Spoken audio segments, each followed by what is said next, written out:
ನಮಸ್ತೆ ವೀಕ್ಷಕರೇ, ಸರ್ವೇ ಸಾಮಾನ್ಯವಾಗಿ ಎಲ್ರಿಗೂ ಗೊತ್ತಿರತಕ್ಕಂಥದ್ದು ಕರುಂಗಲಿ ಮಾಲ. ತುಂಬ ಜನ ವೀಕ್ಷಕರು ಹೇಳ್ತಿದ್ದಾರೆ, ಸರ್ ಮಾಲೆನ ಧರಿಸಿದ್ದೀವಿ, ಯಾವುದೇ ರೀತಿ ನಮಗೆ ಎಫೆಕ್ಟ್ ಅನ್ನಿಸ್ತಾ ಇಲ್ಲ, ಯಾವುದೇ ನಕಾರಾತ್ಮಕ ಶಕ್ತಿಯಿಂದ ತೊಂದರೆಗಳು ಕಡಿಮೆ ಆಗ್ತಾ ಇಲ್ಲ, ಏನು ಮಾಡಬೇಕಂತ ಗೊತ್ತಿಲ್ಲ.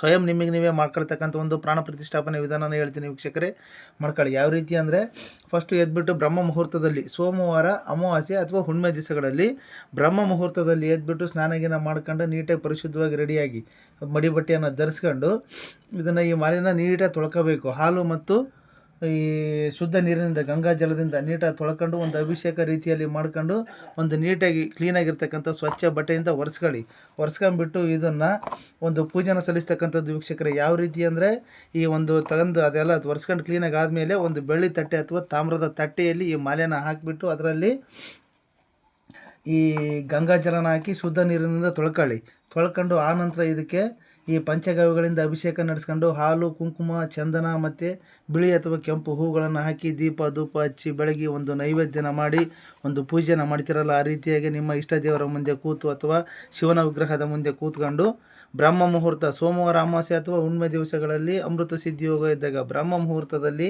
ಈ ಪ್ರಯೋಗನ ಮಾಡ್ಕೊಳ್ಳಿ ವೀಕ್ಷಕರೇ. ಪೂಜೆ ಪ್ರಯೋಗವನ್ನು ಮಾಡ್ಕೊಂಡ ನಂತರ ಇದಕ್ಕೆ ಮೊದಲು ಗಣಪತಿ ಧ್ಯಾನ ಮಾಡ್ಕೊಳ್ಳಿ. ಎಲ್ಲ ಪೂಜೆ ಮುಗಿದ ಮೇಲೆ ಗಣಪತಿ ಧ್ಯಾನ, ಓಂ ಗಂ ಗಣಪತಿಯೇ ನಮಃ ಅಂತೇಳಿ 108 ಸಲ ಅಭಿಮಂತ್ರಿಸಿ ಆ ನಂತರ ಬರ್ತಕ್ಕಂಥದ್ದು ಇದರ ಮೂಲ ಮಂತ್ರ, ಪ್ರಾಣ ಪ್ರತಿಷ್ಠಾಪನೆ ಮಂತ್ರ ವೀಕ್ಷಕರೇ. ತಿಳಿಸ್ತೀನಿ ನೋಡಿ, ಏನಂದರೆ ಓಂ ಐಂ ಹ್ರೀಂ ಶ್ರೀಂ ಕರುಂಗಲಿ ಮಾಲಯೇ ಪ್ರಾಣಃ ಇಹ ಗಚ್ಚ ಗಚ್ಚ ಸ್ವಾಹ.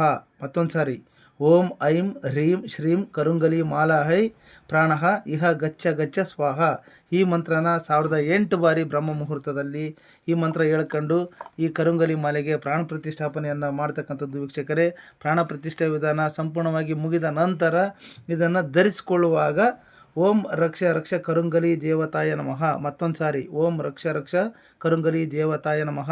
ಈ ಮಂತ್ರನ 108 ಸಾರಿ ಹೇಳ್ಬಿಟ್ಟು ಇದನ್ನು ನೀವು ಕೊರಳಲ್ಲಿ ಧರಿಸೋದ್ರಿಂದ ಯಾವುದೇ ರೀತಿಯ ನಕಾರಾತ್ಮಕ ಶಕ್ತಿಗಳಿಂದ ತೊಂದರೆಯಿಂದ ದೂರ ಆಗ್ತಕ್ಕಂಥದ್ದು. ಹಿಂದೆ ತಗೊಂಡಿರೋರಾಗಿರಲಿ ಅಥವಾ ಮುಂದೆ ತಗೊಳ್ಳೋರಾಗಿರಲಿ, ನಿಮಗೆ ನೀವೇ ಮಾಡ್ತಕ್ಕಂಥ ಸ್ವಯಂ ಪದ್ಧತಿನ ತಿಳಿಸ್ಕೊಟ್ಟಿದ್ದೀನಿ ವೀಕ್ಷಕರೇ. ಈ ರೀತಿಯಾಗಿ ಪ್ರಾಣ ಪ್ರತಿಷ್ಠಾಪನೆ ಮಾಡ್ಕೊಂಡು ಧರಿಸ್ಕೊಳ್ಳಿ, ಖಂಡಿತವಾಗಲೂ ನಿಮಗೆ ಯಶಸ್ವಿಯಾಗುತ್ತೆ. ನಿಮ್ಮ ಮನೆಯ ಈಶಾನ್ಯ ಮೂಲೆಯಲ್ಲಿ ಕೂತ್ಕೊಂಡು, ದೇವರ ಕೋಣೆಯಲ್ಲಿ ಕೂತ್ಕೊಂಡು ಈ ಪ್ರಯೋಗನ ಮಾಡ್ಕೊಳ್ಳಿ ವೀಕ್ಷಕರೇ. ಪ್ರತಿಯೊಬ್ಬರಿಗೂ ಶಿವನ ಅನುಗ್ರಹದಿಂದ ಒಳ್ಳೆಯದಾಗಲಿ ಅಂತ ಹೇಳ್ತಾ, ನಂಬಿಕೆ ಅನ್ನೋದು ತುಂಬ ಮುಖ್ಯ ಆಗಿರ್ತಕ್ಕಂಥದ್ದು. ನಂಬಿಕೆ ಇಟ್ಟು ಮಾಡಿ, ಖಂಡಿತ ಒಳ್ಳೆಯದಾಗುತ್ತೆ ಅಂತ ಹೇಳ್ತಾ ಮತ್ತೆ ಮುಂದಿನ ನೋಡೋದಲ್ಲಿ ಸಿಗೋಣ ವೀಕ್ಷಕರೇ. ಜೈ ಗುರುದತ್ತ.